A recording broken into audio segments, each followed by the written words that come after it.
Hola, soy Gabriel León y estás escuchando La Ciencia Pop, un podcast sobre historias de ciencia. A fines del siglo XIX, la física y la química vivieron un gran auge de la mano de un aparato, el tubo de rayos catódicos. Este instrumento permitió descubrir los rayos X y desencadenó también el descubrimiento de la radioactividad por parte de Henri Becquerel, un fenómeno que fue investigado por Marie Curie, quien además descubrió el radio, un átomo radioactivo que se convirtió por alguna extraña razón en una panacea. Todo el mundo quería beber, comer o untarse radio, en una época en la que los peligros de la radioactividad no estaban del todo claros, lo que terminó provocando graves problemas. Por alguna razón le agregamos radio al agua, a supositorios e incluso a los cigarrillos, en un intento por evitar el cáncer.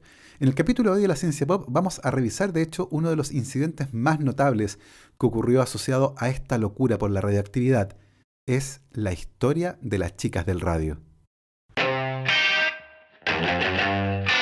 Y recuerden que si les gusta este proyecto y lo quieren apoyar, lo pueden hacer a través de mi página en Patreon. Para eso vayan a www.patreon.com/lascienciapop y ahí se pueden inscribir para hacer un aporte mensual.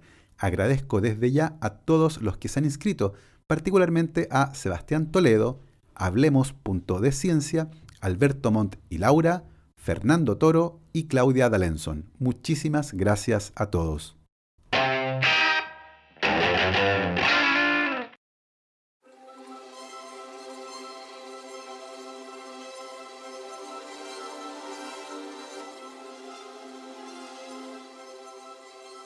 El tubo de rayos catódicos es un aparato impresionante y no solo contribuyó a generar descubrimientos muy importantes en el área de la física a fines del siglo XIX, también contribuyó a la entretención de los millones de niños que vimos televisión en esos aparatos enormes y pesados y cuyo funcionamiento se alteraba si les acercábamos un imán a la pantalla. ¿Se acuerdan? Esos eran los televisores de rayos catódicos. El tubo de rayos catódicos es básicamente un tubo de vidrio, como una mamadera grande, con dos polos eléctricos ubicados en los extremos. Es un aparato que proviene de los tubos de descarga de gas, usados de manera entusiasta en Europa desde el siglo XVII y que fascinaron a los físicos. En esos tubos, una descarga eléctrica producía luces brillantes de diferentes colores, fenómeno que causó mucha curiosidad entre los científicos de aquella época.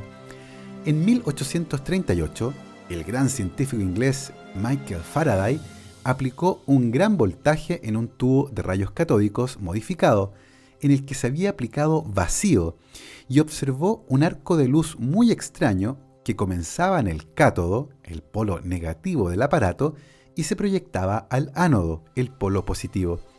En 1857, el físico alemán Heinrich Geissler aplicó aún más vacío, y al aplicar electricidad vio que el tubo se llenó de un brillo difuso. Hoy sabemos que al sacar el aire del tubo quedaron unas pocas moléculas de gas y átomos con carga positiva. Los electrones libres presentes ahora tenían espacio suficiente para acelerar desde el cátodo hacia el ánodo antes de chocar con alguna molécula de gas dentro del tubo. Al hacerlo a suficiente velocidad, los electrones podían ionizar a otros átomos quitándoles un electrón. El átomo quedaba ahora con carga positiva y se movía hacia el polo negativo de la botella. Los electrones libres, por otro lado, se movían en la dirección opuesta, hacia el ánodo, y finalmente el aire ionizado dentro del tubo conducía la electricidad. Ese era el brillo que se observaba dentro de la botella. Hacia inicios de 1870, el físico británico William Crookes logró fabricar un tubo especial al que se le podía aplicar aún más vacío, lo que permitía sacar más moléculas de gas, generando más espacio vacío dentro de la botella.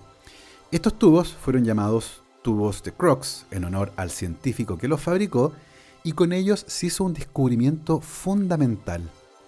Al sacar más aire, la botella ya no brillaba completamente y se observaba una zona oscura cerca del cátodo. A medida que se sacaba más aire, esa zona oscura lentamente se expandía hacia el ánodo. Lo que estaba ocurriendo era que al sacar más moléculas de gas del tubo, los electrones tenían menos posibilidades de chocar con algún átomo y la ionización solo se producía cerca del ánodo. Finalmente, y como podrán imaginar, los científicos fueron aplicando progresivamente más vacío hasta llegar a un punto en el que el tubo quedó completamente oscuro. Sacaron tantas moléculas de gas que finalmente los electrones viajaban desde el cátodo hacia el ánodo sin chocar con ningún átomo. Sin embargo, pasó algo muy curioso. El vidrio justo detrás del ánodo brillaba con un color verdoso. Lo que estaba ocurriendo, y que en esa época nadie sabía, era que los electrones que estaban viajando desde el cátodo hacia el ánodo iban tan rápido que seguían de largo y chocaban con los átomos del vidrio, excitaban a esos electrones y estos, al volver a su estado basal, disipaban la energía como luz. Y ahí comenzó otro juego. Los científicos comenzaron a poner objetos en el camino de los electrones y descubrieron que cuando hacían eso, se proyectaba una sombra en el ánodo. Eso quería decir que había algo viajando desde el cátodo hacia el ánodo. El científico alemán Eugen Goldstein bautizó a ese algo como rayos catódicos. No solo eso, usando imanes, se determinó que ese algo tenía carga eléctrica negativa. A alguien se le ocurrió poner unas delgadas paletas metálicas a modo de molino y se descubrió que ese algo además era capaz de mover las aspas de ese molino. Era impresionante porque ese algo tenía carga eléctrica negativa y además tenía masa. En 1897, el científico Joseph John Thomson, que es más conocido por su nombre artístico, JJ Thomson, determinó que ese algo estaba constituido por pequeñas partículas individuales, cada una con una masa unas 2000 veces menor que la del átomo más sencillo conocido, el de hidrógeno. Ese algo tenía que ser, por lo tanto, una partícula subatómica y fue bautizado como electrón. Si bien la existencia de los electrones había sido propuesta 20 años antes, la demostración de Thomson no solo confirmó su existencia, sino que además demostró que podían existir separados del átomo. El átomo ya no era indivisible, como se pensaba hasta ese momento, y los electrones podían viajar de manera libre. El frenesí por trabajar con los tubos de rayos catódicos fue gigantesco, y uno de los interesados en hacerlo fue Wilhelm Röntgen, quien quería estudiar ese brillo verdoso, pero usando una pantalla fosforescente. Para hacer su experimento, preparó una pantalla de platino cianuro de bario, que iba a disponer detrás del ánodo de su tubo de Crookes, y para probar todo el sistema dejó el laboratorio en oscuridad. Mientras se daba una vuelta revisando todo, cubrió con una caja de cartón el tubo de Crookes y vio con el rabillo del ojo un brillo muy tenue en el otro mesón de su laboratorio. Intrigado, encendió un fósforo y vio que lo que brillaba era la pantalla que había puesto detrás, pero el tubo de Crookes estaba tapado con una caja. Se sabía que los rayos catódicos no podían atravesar el cartón, por lo que llegó a la conclusión de que se trataba de un nuevo tipo de rayos. Como desconocía su naturaleza, decidió bautizarlos con la misma letra que en matemáticas se usaba para denotar a la incógnita: rayos X.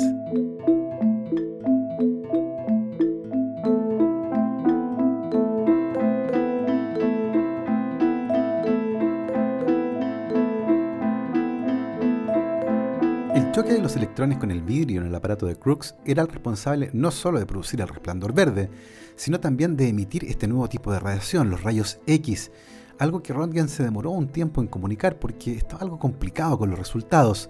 Le parecían un poco esotéricos, sobre todo cuando hizo la primera radiografía de la mano de su esposa.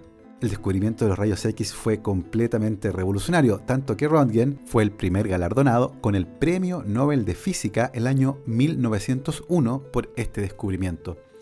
Por esa época, Henri Becquerel estaba trabajando con algunas sales fosforescentes y él sospechaba que la fosforescencia podía estar asociada al nuevo fenómeno de los rayos X. Para demostrar eso, Becquerel usó un tipo especial de sal que al poner al sol quedaba fosforescente, y una vez que estaba así, ponía la sal fosforescente sobre una placa fotográfica herméticamente cerrada.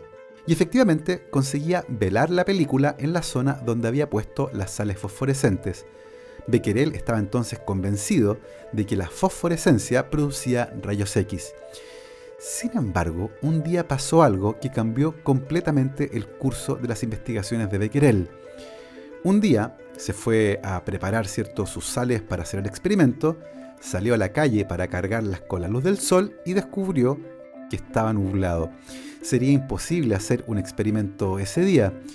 Y sin embargo, Becquerel igual hizo el experimento. Nunca ha quedado del todo claro por qué Becquerel igual insistió en hacer el experimento a pesar de que sus sales fosforescentes no estaban fosforescentes por la falta de sol. La cosa es que puso la sal sobre la película en oscuridad y al revelarla se llevó una sorpresa. La placa estaba velada. La fosforescencia no era algo que estaba asociado a este fenómeno, era otra cosa, que estaba asociado en realidad al mineral que estaba usando. Henri Becquerel estaba usando sales de uranio y sin querer queriendo se topó con la radioactividad. El descubrimiento de la radioactividad fue casual y sin embargo generó un frenesí también por entenderlo. Y una de las primeras personas que se interesó por esto fue una científica polaca muy poco conocida y sin laboratorio. Nuestra heroína era Marie Sklodowska, más conocida como Marie Curie, quien se interesó por el fenómeno de la radioactividad y comenzó a caracterizarlo, un trabajo por el que ganó el Premio Nobel de Química y más tarde el Premio Nobel de Física. Inicialmente, Marie Curie comenzó a caracterizar a esta nueva radiación utilizando un aparato para medir electricidad en cantidades muy bajas que había sido desarrollado por su marido, Pierre Curie, quien también trabajaba en investigación científica.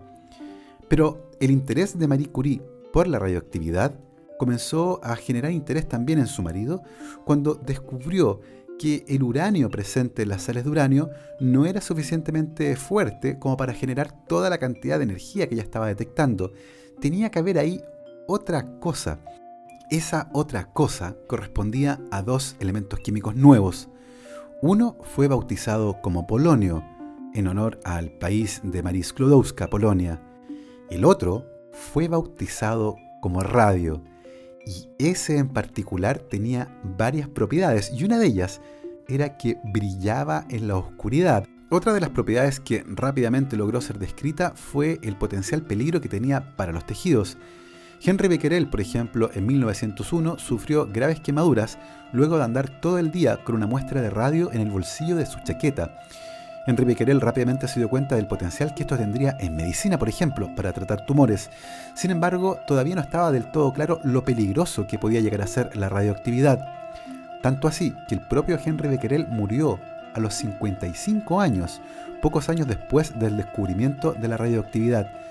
No está del todo claro las causas de su muerte, pero sí se sabe que su cuerpo presentaba profusas quemaduras atribuidas a que permanentemente andaba trayendo muestras de radio con él. Algo parecido ocurrió con Marie Curie, quien guardaba de hecho una muestra de radio en el velador de su casa. Era tan prominente la presencia de radioactividad que hasta el día de hoy el cuaderno de laboratorio de Marie Curie es considerado como peligroso debido a los altísimos niveles de radiación que todavía tiene. El radio es, de hecho, uno de los isótopos radioactivos más peligrosos que se conoce, y sin embargo, en aquella época, varias de sus propiedades fueron elevadas a un nivel de panacea, y por alguna razón a la gente se le ocurrió que el radio servía para todo.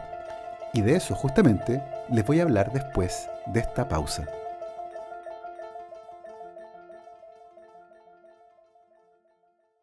La Ciencia Pop cuenta con el auspicio de Micrae, la primera marca de dermocosmética chilena.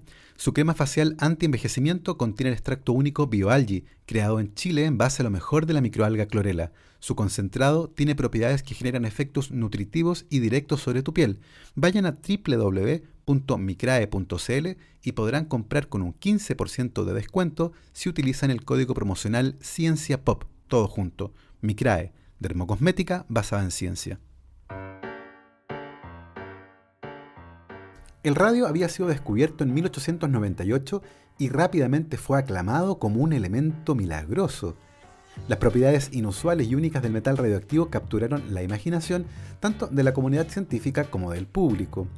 En 40 años, el radio había permeado a la sociedad estadounidense hasta el punto de estar tan arraigado en la conciencia popular que era difícil encontrar a una persona que no estuviera familiarizada con la palabra radio. Llegó a representar a la floreciente modernidad de Estados Unidos y a simbolizar el progreso del país. Sin embargo, a principios de la década de 1930, los peligros del radio se hicieron trágicamente claros. Pero antes de eso, el radio aterrizó con fuerza en casi cualquier cosa que se les ocurra. A inicios del siglo XX, el radio era un ingrediente que se empleó en chocolates para acentuar su sabor y en pasta de dientes para una sonrisa literalmente brillante. También se mezcló radio con tabaco, ya lo saben, por las propiedades anticancerígenas del radio. Y si eran hombres afectados por impotencia o problemas de vigor sexual, bueno, nada mejor que un supositorio con radio para energizar la próstata. Todos los productos que les estoy mencionando son parte de la locura por el radio y existen y hay muy buenas fotos en internet que pueden buscar para encontrar estos productos y la entusiasta publicidad que se hacía para promover su consumo. Y entre ellos había uno que era extremadamente popular, el Raditor o agua enriquecida con radio. El Raditor fue fabricado entre 1918 y 1928 por Bailey Radium Laboratories en Nueva Jersey, Estados Unidos. Fue promocionado como una cura para los muertos vivientes. Era un producto caro y se afirmó, entre otras cosas, que curaba la impotencia. Su creador, William Bailey, se dedicó toda la vida a comercializar productos de nula efectividad y dudosa seguridad. Era básicamente un charlatán con un muy buen discurso. Había estudiado en Harvard, pero nunca terminó la carrera, aunque se presentaba como médico. Y claro, en una época en que todo el mundo quería la cura mágica para algo, murió millonario. Ebenezer McBurney Byers, más conocido como Eben Byers, fue un atleta e industrial estadounidense. En 1927, Byers se lastimó el brazo cuando se cayó de un camarote en un tren. Para el dolor persistente, un médico le sugirió que tomara Raditor. Y claro, como los médicos ganaban un sexto de las ventas del Raditor, muchos estaban felices de prescribirlo. Byers comenzó a tomar varias dosis de Raditor por día, creyendo que le daba energía, pero se detuvo en octubre de 1930 después de haberse tomado 1400 dosis de Raditor. En ese momento él sintió que el efecto energético comenzó a desvanecerse, pero aparecieron otros efectos. Perdió peso y tuvo dolores de cabeza persistentes, y además se le empezaron a caer los dientes. En 1931, la Comisión Federal de Comercio le pidió que testificara sobre su experiencia, pero débil y enfermo tuvieron que enviar un abogado a que tomara su declaración.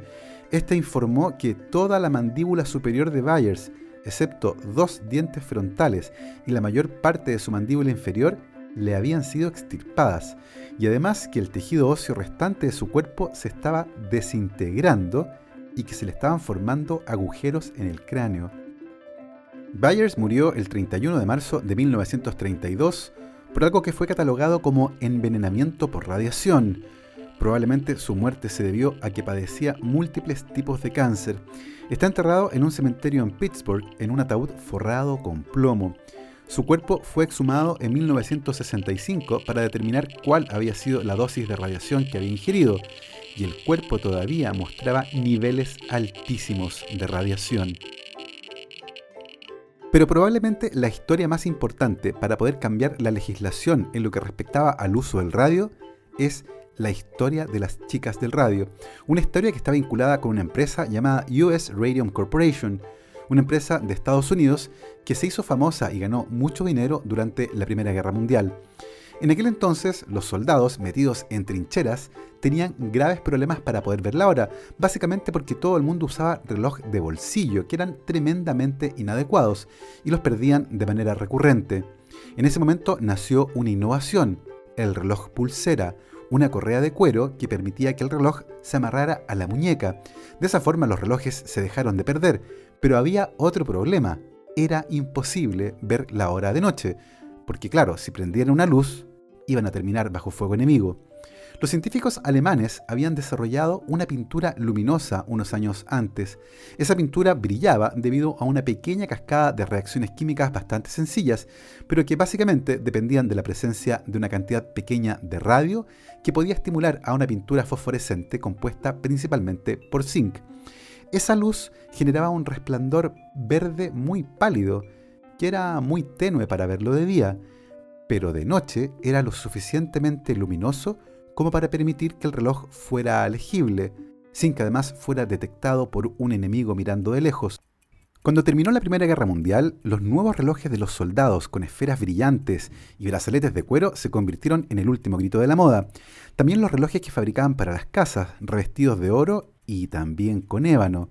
El negocio de la US Radium Corporation era tan saludable como el mismo radio. El problema era que el delicado trabajo de pintar los relojes con esa pintura radioactiva requería usar un pincel que tuviera la punta muy afinada.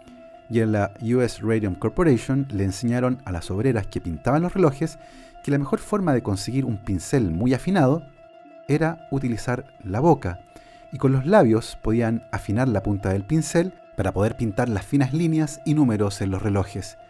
Se esperaba que cada trabajadora pintara 250 relojes al día, por 5 días a la semana, ganando alrededor de $20 por semana por este trabajo, a razón de 1,5 centavos por cada reloj completo.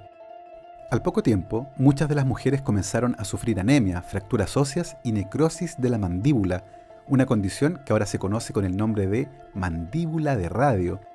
La US Radium Corporation y otras empresas de relojes que seguían procedimientos similares rechazaron enérgicamente las afirmaciones de que los trabajadores afectados estaban expuestos al radio o que este era peligroso. De hecho, por instrucciones de las empresas, varios médicos atribuyeron las muertes de las trabajadoras y las enfermedades que tenían a la sífilis, una notoria infección de transmisión sexual muy conocida en ese momento y que se citaba en un intento por manchar la reputación de estas mujeres. Finalmente, las compañías decidieron cambiar la forma de pintar los relojes y entregaron bolígrafos de vidrio con una punta fina. Sin embargo, las trabajadoras descubrieron que estos bolígrafos disminuían su productividad y como se les pagaba por pieza terminada, volvieron a usar los pinceles. Las empresas le aseguraron a las trabajadoras que el radio era seguro y volvieron a trabajar como siempre. Claro que no explicaron por qué los dueños de la empresa usaban ropas de protección especial y habían blindado sus oficinas. Finalmente, la trabajadora Grace Fryer decidió demandar a la empresa, pero le tomó 2 años encontrar a un abogado dispuesto a enfrentarse a la US Radium Corporation. Otras mujeres se sumaron también a la demanda, y luego de conseguir un abogado estaban listas para poder proseguir. Sin embargo, los tribunales demoraron la causa durante meses. En su primera aparición en la corte en enero de 1928, 2 de las mujeres estaban postradas y ninguna de ellas pudo ser capaz de levantar la mano para prestar juramento. Un total de 5 trabajadoras de la fábrica, Edna Husman, Grace Fryer, Catherine Shaw y las hermanas Quinta MacDonald y Alvina Laris, se unieron a la demanda. La prensa las hizo conocidas como The Radium Girls, las chicas del radio. La lucha de estas mujeres por sus derechos desencadenaron la promulgación de regulaciones y normas de seguridad laboral modernas y que protegen a los trabajadores de la exposición a sustancias peligrosas. Lograron conseguir además una indemnización en dinero que les permitió costear parte del tratamiento médico que debieron seguir. Las chicas del radio no sobrevivieron mucho tiempo después del juicio y todas ellas murieron al poco tiempo. Fueron enterradas en ataúdes recubiertos de plomo para proteger a quienes pasaran cerca. Este caso, sin embargo, fue fundamental para eliminar los usos cotidianos del radio y para mejorar la legislación de protección a los trabajadores expuestos a sustancias peligrosas. Como podemos ver, este es otro caso en el cual la lucha de los trabajadores consigue que se generen leyes nuevas que los protegen. No son cosas que nacen de la buena voluntad. De hecho, si revisan la historia de las leyes que protegen a los trabajadores, se darán cuenta que muchas de ellas están antecedidas por huelgas y por demandas similares a las que tuvieron que seguir las chicas del radio. Y quiero agradecer, por supuesto, el dato que me dio Paula Balbontín, quien fue la que me contó la historia de las chicas del radio. Paula es ilustradora, ilustró los libros ¿Qué son los mocos y por qué los perros mueven la cola? Y la pueden encontrar en Instagram como @valvonta. Muchas gracias, Paula, por el dato. Finaliza así el 8º capítulo de La Ciencia Pop. Nosotros, como siempre, nos escuchamos todos los viernes y, de vez en cuando la coyuntura lo amerite, con algún especial. Les recuerdo que tenemos disponibles 2 especiales en el podcast sobre coronavirus, uno publicado hace cerca de un mes y otro publicado recién esta semana, el día martes. Así que ya lo saben, tienen material suficiente para escuchar y ponerse al día. Yo los dejo, que estén muy bien, lávense las manos.